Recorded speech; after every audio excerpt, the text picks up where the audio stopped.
दिसंबर के मंथ में अपने रोज़ प्लांट से काफ़ी खूबसूरत से फ्लावरिंग लेने के लिए, इसकी ग्रोथ बढ़ाने के लिए हमें क्या करना चाहिए और क्या चीज़ है जो नहीं करनी चाहिए, उन सब चीज़ों के ऊपर आज हम बात करेंगे। So hello friends, welcome back to my channel. तो आप सामने देख सकते हैं मेरे गुलाब का प्लांट है और इनमें कितने ही अच्छे से जो है फ्लावरिंग आ रही है, कितने अच्छे से जो हमारा प्लांट है वो ग्रोथ कर रहा है। तो अगर आपका प्लांट ग्रोथ नहीं कर रहा है, आप कि प्लांट में आपको कोई प्रॉब्लम देखने मिल रही है।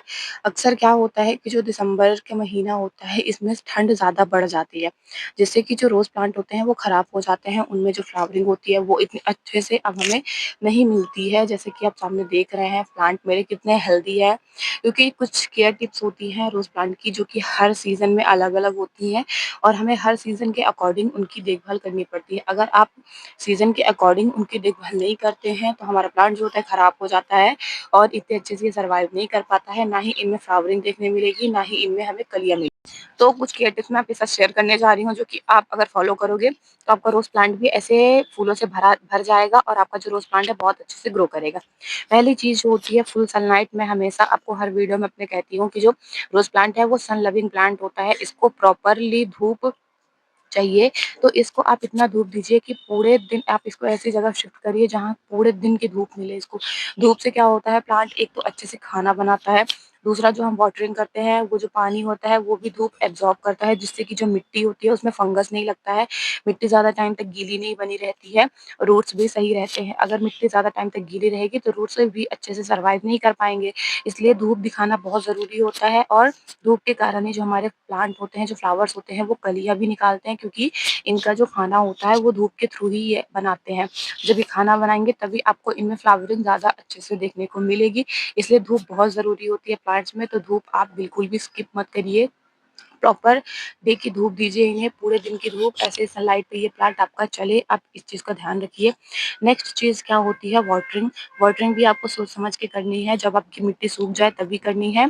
और इस टाइम पे आप जो होता है एकदम पानी ना डालें, मेरे हिसाब से तो आपको 3-4 दिन में एक बार अपने प्लांट को अच्छे से पानी देना है, उसके बाद 3-4 दिन स्किप कर देना है, फिर 1 दिन आप पानी डालिए, फिर 3-4 दिन आप स्किप कर दीजिए। यानी हफ्ते में आप ओनली इसको 2 दिन पानी दीजिए, उससे ज़्यादा पानी ना दें। अगर पानी देंगे ज़्यादा तो उससे भी आपको थ्रिप्स, माइट्स का अटैक जो होता है देखने को मिलता है। अगर ज़्यादा पानी हो गया, ओवर वाटरिंग हो जाती है, उससे भी जो हमारे प्लांट है वो सर्वाइव नहीं कर पाते हैं, रूट्स खराब हो जाती हैं और जो प्लांट होता है पूरा डेड हो जाता है।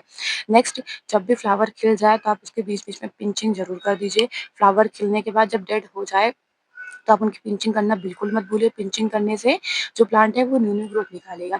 एक तो इसकी जो मिट्टी होती है वो टाइट ना होने पाए, इस चीज़ का भी आपको ध्यान रखना होता है।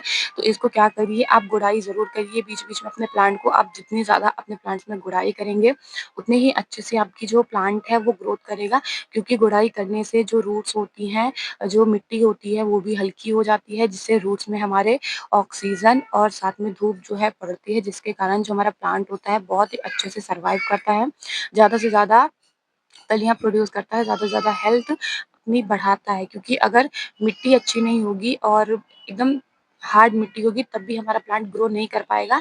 इसलिए गुड़ाई करना बहुत ज़रूरी होता है। बीच-बीच में आप गुड़ाई ज़रूर करिए अपने प्लांट की। और जो नीचे ऐसी पत्तियाँ आपको दिखे उनको भी आप तोड़ के हटा दीजिए, क्योंकि ये पत्तियाँ खराब हो चुकी हैं और ये क्या करती हैं, जो मिट्टी होती है मिट्टी पे धूप पड़ने से रोकती हैं। इसलिए अगर मिट्टी के नीचे या फिर ऐसा प्लांट है जिसमें ज़्यादा नीचे मिट्टी से लगा हुआ है और उसमें अगर आपके ऐसी पत्तियाँ हैं तो आप उन पत्तियों को ज़रूर हटा के निकाल दीजिए, ताकि धूप जो है प्रॉपरली हमारे प्लांट्स की मिट्टी पे पड़े।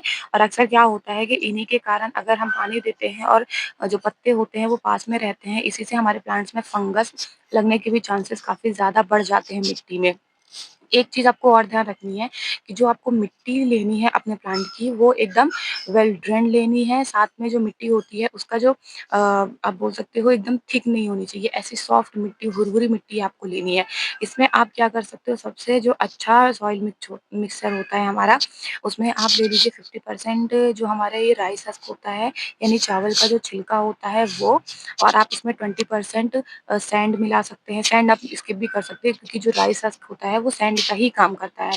नेक्स्ट आप 20% इसमें मिला सकते हैं मिट्टी, 30% आप कोई भी कंपोस्ट इसमें यूज़ कर सकते हैं, जैसे कि आप गोबर की खाद हो गया या फिर वर्मी कंपोस्ट हो गया, इन तीनों का मिक्सचर आप बनाइए, बहुत ही अच्छे से ग्रो करेगा। आपकी मिट्टी भी कम से कम रहेगी, साथ में आपका जो पॉट है वो भी काफ़ी हल्का रहेगा क्योंकि राइस हस्क का वेट नहीं होता है, साथ में ना ही हमारे ज़्यादा खाद का वेट होता है तो बस मिट्टी का।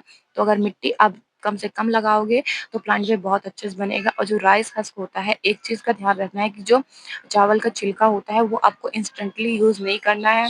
कम से कम 5 से 6 महीने पुराना हो या तो आपके पास नया है तो आप उसको थोड़ा-सा रोस्ट कर लीजिए, उसके बाद यूज़ करिए क्योंकि अगर आप डायरेक्ट यूज़ करोगे उससे भी आपके प्लांट में फंगस लगने का समस्या बनी रहती है। अगर आप चाहते हो कि ये प्रॉब्लम आपके प्लांट्स में ना आए, तो आप इसको 5 से 6 महीने बाद ही यूज़ करिएगा, तुरंत यूज़ मत करिएगा।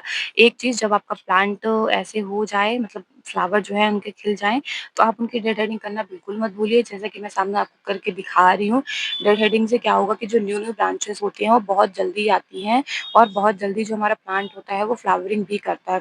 सबसे सही, अगर आप कुछ नहीं कर सकते हो तो आप इनकी जो ऊपर की टिप होती है, जो टिप ब्रांचेज़ होती हैं उनको ज़रूर कट कर दीजिए, या फिर जो फंगस वाली ब्रांचेज़ होती हैं जिनमें आपको कुछ कीड़े दिखे उनको भी आप कट के हटा सकते हैं। जो हमारी ग्रोथ ही नहीं कर रही है, ब्रांचेज़ एकदम वहाँ से ब्लाइंड हो गई है, ब्लाइंड सोर्स को भी आप काट के हटा सकते हैं। इससे बहुत ज़्यादा हमें फ़ायदा मिलेगा और जो हमारे फ्लावर है वो भी बहुत ज़्यादा इंक्रीज़ होंगे। तो ये रही कुछ बेसिक चीज़ें जो कि आपको करना बहुत ज़रूरी होता है अपने रोज़ के प्लांट में। साथ में एक और सबसे इम्पोर्टेंट चीज़ होती है कि इसको पाले से हमें बचा के रखना है। पाला यानी जो हमारा सीड पड़ता है प्लांट्स में, वो डायरेक्ट हमारे प्लांट पे नहीं पड़ना चाहिए। इससे क्या होता है कि जो हमारी कलियाँ होती हैं, वो अच्छे से खिल नहीं पाती हैं। क्या होता है, कई-कई बार प्लांट हमारा कलियाँ बनाता है, लेकिन उसमें ज़्यादा सीड या पाला पड़ने के कारण जो हमारी कलियाँ होती हैं, वो फ्रीज़ हो जाती हैं, वो अच्छे से खिलती नहीं हैं और इसी कारण से जो हमारे प्लांट्स होते हैं, वो भी ग्रोथ करना स्टॉप कर देते हैं ज़्यादा ठंडी में। जैसे दिसंबर और जनवरी, इन 2 महीनों में बहुत ज़्यादा ठंड और ओले पड़ते हैं।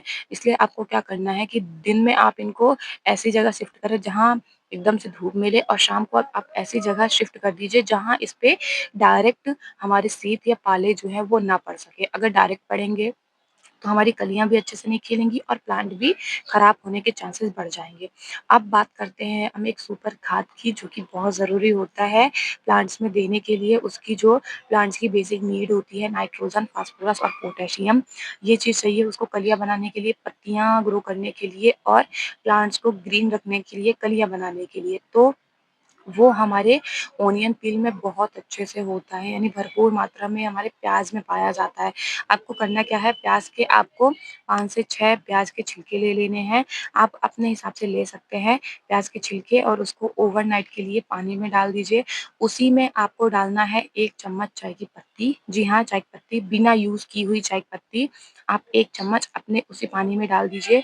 बहुत ज़्यादा यूज़फुल होता है, ये दोनों जो मिक्सचर होते हैं हमारे प्लांट्स के लिए एकदम रामबाण इलाज होता है, जिससे कि हमारे प्लांट बहुत ही अच्छे से ग्रो करते हैं और बहुत ही बेसिक सा फर्टिलाइज़र होता है, लेकिन ये हमारे नाइट्रोजन, फास्फोरस और पोटेशियम तीनों की मात्रा को एकदम कवर कर लेता है। आपको यूज़ कैसे करना है, आपको 5 से 6 प्याज़ के छिलके ओवरनाइट के लिए भिगो के रख देना है और उसी में 1 चम्मच चाय की पत्ती। उसके बाद सुबह जब आप अपने प्लांट में वाटरिंग करें, उसमें आप इसको डाइल्यूट कर लें, यानी 1 लीटर पानी मैंने बनाया है, उसमें कम से कम मैं 5 से 6 लीटर पानी एक्स्ट्रा ऐड करूँगी। ऐड करने के बाद आप देखेंगे आपको ऐसे अपने प्लांट की गुड़ाई कर लेनी है, जिसमें भी आपको डालना है, यूज़ करना है और उसके बाद बस आप अपना जो फर्टिलाइज़र जो आपने डाइल्यूट किया हुआ है, उसको डाल दीजिए। आप बिना डाइल्यूट किए हुए ना डालिए क्योंकि इसमें जो नाइट्रोजन की मात्रा होती है वो बहुत ज़्यादा बढ़ जाती है, जिससे कि हमारे प्लांट को नुकसान भी हो सकता है। पहले आप अच्छे से अपना जो फर्टिलाइज़र आपने बनाया है उसको छान लीजिएगा, छानने के बाद ही यूज़ करिएगा, डायरेक्ट आपको यूज़ नहीं करना है। चाय पत्ती आप रहने दे सकते हैं या फिर आप चाहें तो उसको भी छान के निकाल सकते हैं, ये आपके ऊपर डिपेंड करता है। बाकी जो प्याज़ के छिलके हैं उसको मैंने साइड कर लिया है, उसके बाद इसमें हमने एक्स्ट्रा पानी और ऐड कर लिया है। आप भी डाइल्यूट करके ही अपने फर्टिलाइज़र पर दीजिएगा, अपने प्लांट्स पर ये फर्टिलाइज़र दीजिएगा। आप देख सकते हैं ऐसा मैंने थोड़ा और फर्टिलाइज़र बनाया हुआ था जो कि मैं अपने प्लांट्स पर यूज़ करूँगी। बाकी अभी मैं दिखाने के लिए एक ही प्लांट्स पर यूज़ करूँगी। बाकी ये जो फर्टिलाइज़र है आपको हर 15 दिन में अपने प्लांट्स पे एक बार यूज़ करना है। इससे बहुत अच्छा आपको रिज़ल्ट मिलेगा, बहुत अच्छा फ़ायदा मिलेगा और बहुत ही अच्छे से जो आपका प्लांट है वो ग्रोथ करेगा। बाकी आप देख सकते हैं फ्लावरिंग मेरे प्लांट्स की और इनकी ग्रोथ भी देख सकते हैं कितने अच्छे से आई हुई है, कितने अच्छे से जो हमारा प्लांट है वो खिलता है। बाकी आपके प्लांट में अगर कोई और प्रॉब्लम हो रही है तो आप कमेंट बॉक्स में मेरे से पूछ सकते हैं। मैं ज़रूर उसका रिप्लाई करूँगी या फिर उसके ऊपर आपके लिए एक सेपरेट वीडियो बना के दे दूँगी कि आपके प्लांट में अगर कोई प्रॉब्लम आ रही हो तो आप मुझे कमेंट बॉक्स में ज़रूर पूछिएगा। वीडियो अच्छी लगी हो तो वीडियो को लाइक करिएगा, चैनल को भी सब्सक्राइब कर लीजिएगा और वीडियो को अपने फ्रेंड्स के साथ शेयर भी करिएगा। वीडियो को लास्ट तक देखने के लिए थैंक यू सो मच।